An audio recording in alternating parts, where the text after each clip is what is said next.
Today we're breaking down the code behind money, not investment tips or trading signals. We're examining the system that money operates within, how it evolved, what it is right now, and where it's headed.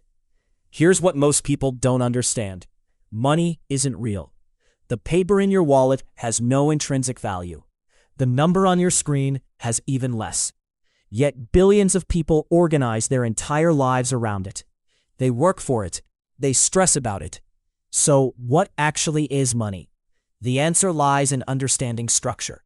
Because when you understand how money works, you understand how power flows through society. Thousands of years ago, there was no money, just trade. You had something I wanted, I had something you wanted, so we traded. Simple. But there was a problem. What if you wanted my goods, but I didn't want yours? Humans solved this by creating a medium of exchange everyone agreed had value. Shells, beads, stones, salt. Different places, different items. They were money because people agreed they were useful, scarce, and durable. Then came coins. Governments realized they could control the money supply. Stamp your face on metal, declare it valuable, suddenly you have a system that's portable and hard to counterfeit. But here's the real code. Governments didn't create coins because they were convenient. They created coins because it gave them power. They could control how much money existed in their territory. They could debase the currency and keep the difference. Money became a tool of state power.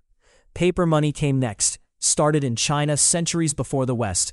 The key insight: paper money only worked if people trusted the government had backing it. You could exchange it for gold or silver. The paper had no value. The promise had the value. This system worked for a long time. Gold reserves were finite. You couldn't print infinite money without infinite gold. Then world wars happened. Governments needed to fund massive military operations and ran out of gold. So they did something radical. They uncoupled money from gold. This is called fiat money. Fiat means by decree. Fiat money has value because the government says it does, not because it's backed by gold. Just because the government declared it valuable and everyone uses it. Sounds absurd, but it works. Your dollars, euros, yen, none are backed by anything physical anymore. But here's the real code. Fiat money only has value if everyone believes it has value. The moment belief breaks down, the system breaks down. That sounds fragile, but it's incredibly powerful. Belief can be manufactured. Trust can be enforced. Governments can make laws requiring you to accept their currency. They can require taxes paid in that currency. They have the power to enforce it. So modern money isn't a natural system. It was deliberately engineered by governments to consolidate power and control capital flows. It allowed them to fund infrastructure, wars, and social systems at scales impossible under commodity money. Now, here's where we are. Your money isn't physical anymore. It's numbers on screens. When you get paid, your employer transfers numbers from their account to yours. When you spend, you're sending a digital signal that moves numbers around. Money is purely informational. Digital money creates a different dynamic. It moves at light speed. It's created at the click of a button. It can be tracked and controlled in ways physical money never could be.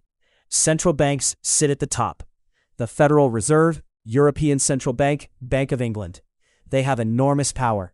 They set interest rates, controlling how much it costs to borrow. They perform quantitative easing, printing digital money to buy assets. They influence inflation, employment, and asset prices across entire economies. The incentive structure is interesting. Central banks are theoretically independent, but accountable to the governments that created them. Governments want the economy running smoothly during their terms. So, there's tension between short-term political incentives and long-term economic health. You see this every few years with boom and bust cycles. Commercial banks don't just hold your money. They lend it out. When you deposit money, they lend it to someone else and charge interest. They keep the spread between what they pay you and what they charge the borrower. They're literally in the business of creating money. When they issue a loan, they create new money that didn't exist before. You have payment processors, credit card companies, digital wallets. PayPal, Apple Pay, Venmo, Square. These companies have become intermediaries in the money system. They don't create money, but they control access to it. They set the rules for how money moves.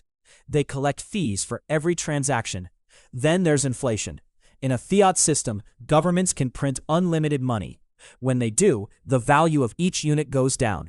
Inflation looks like money stays the same, but your purchasing power declines. The money in your savings account is worth less every year. This is why interest rates matter. If inflation is 5% and your savings account earns 1%, you're losing 4% of purchasing power every year. The money is still there, but worth less. In a fiat system, the money you earn is constantly devalued by the system itself. Cryptocurrencies and blockchain are trying to solve problems fiat money creates. They're trying to create money that doesn't require a central authority. A system where you genuinely own your money and move it without asking permission from banks or governments. Blockchain records transactions. Bitcoin added cryptographic proof of work. You solve a mathematical problem to add new blocks. That makes it hard to cheat. The database is distributed across thousands of computers, so no single entity controls it. But cryptocurrency isn't a replacement for fiat money. It operates alongside it. You need dollars to buy Bitcoin. When you convert Bitcoin back to regular money, you need an exchange. You're not escaping the fiat system. You're adding another layer on top. Looking ahead, central banks are developing digital currencies, CBDCs, or central bank digital currencies. Digital versions of regular money issued directly by central banks. No commercial banks, no payment processors, just you and the central bank. This gives governments unprecedented control. They could see every transaction. They could program money to expire to force spending. Tokenized assets are coming. Real estate, art, stocks, commodities, all converted to digital tokens representing ownership. This changes asset ownership and transfers. Markets become more liquid and more connected. A crash in one could cascade to another. Artificial intelligence will play a huge role. Money management is moving from human brokers to algorithms. Machine learning analyzes market data and makes trades. Humans will play less of a role in capital allocation. Money will be managed by machines optimizing for returns. The integration between crypto and traditional finance is accelerating. Institutional investors add Bitcoin to portfolios. Banks offer crypto custodian services. PayPal lets you buy crypto directly. The wall between traditional finance and crypto is breaking down. The deepest question is about control and ownership. In a fully digital system, who really owns your money? If all money is digital and all systems can be hacked, what happens when systems go down? If central banks see every transaction, what happens to financial privacy? So how do you get the best outcome from the money system you're in? Build financial literacy. Know where your money goes. Track your spending. Too many people have no idea how their money flows. Awareness is the first step to control. Start saving and investing early. Compounding is powerful. $1 at age 20 is worth far more at 60 than $1 at 50. Time is the most valuable thing in investing. Focus on assets that grow, not liabilities that depreciate. A car depreciates and costs money. A house can be an asset if building equity. Stocks, bonds, real estate generating income, businesses. Assets either appreciate or produce income. Understand how money flows through systems. Money flows from workers to employers to shareholders, from consumers to companies to investors, from savers to banks to borrowers. Positioning yourself in systems where money flows toward you matters. Create multiple income streams. A single job means dependence on one employer. Multiple income streams mean if one dries up, others remain. Master delayed gratification. Money grows when you don't spend it.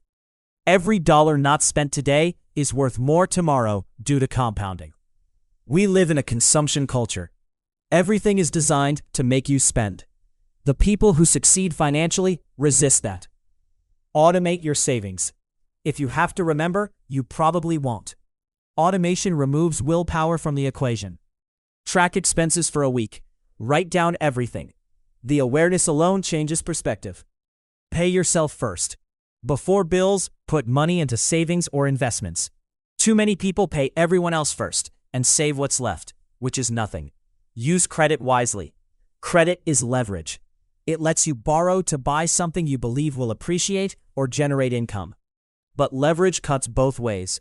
It can make you rich or destroy you. Most people use credit for consumption, which is backwards. Learn the tax advantages in your country: retirement accounts, savings accounts, deductions. Understanding basics means you're not leaving money on the table. Never chase trends. The market always produces hot stocks and cryptocurrencies. People jump in hoping for quick money and usually buy at the top and sell at the bottom. Consistency beats chasing.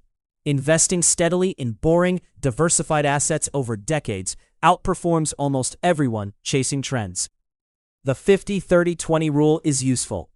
50% goes to needs: housing, food, utilities. 30% to wants: entertainment, dining out. 20% to savings and debt payoff. Use found money to build wealth: bonuses, tax refunds, inheritance. Blow it on wants or put it into assets. A bonus invested over time compounds into real wealth. Buy assets that generate income while you sleep: dividend stocks, bonds, rental properties, digital products. These make money without active effort. Simplify your money tools. You don't need 17 apps and accounts. Pick one budget app and stick with it. Think long-term. The stock market looks insane daily, but over decades, clear patterns emerge. Companies grow, economies expand, technology improves. Zoom out to a 20 or 30-year time frame, and the noise disappears. Diversify. Don't put all eggs in one currency, platform, or market. Diversification reduces risk. The deeper truth is that money is a system designed by previous generations that shapes your options today. You can't opt out. You can't ignore it. But you can understand it. You can position yourself wisely. You can make conscious choices instead of unconscious ones. Money isn't inherently good or evil. It's a tool. Its impact depends on how it's used. The people who understand how money flows through systems have an advantage. Understanding is power. Here's something most people miss: the way you think about money determines the outcomes you get. If you think money is scarce, you hoard it and never invest. If you think money is dangerous, you avoid it and miss opportunities. If you understand money as a tool, you use it strategically. The system rewards those who understand it, not because of luck or connections, though those help, because understanding changes your behavior. When you understand that inflation erodes savings, you invest. When you understand compounding, you start early.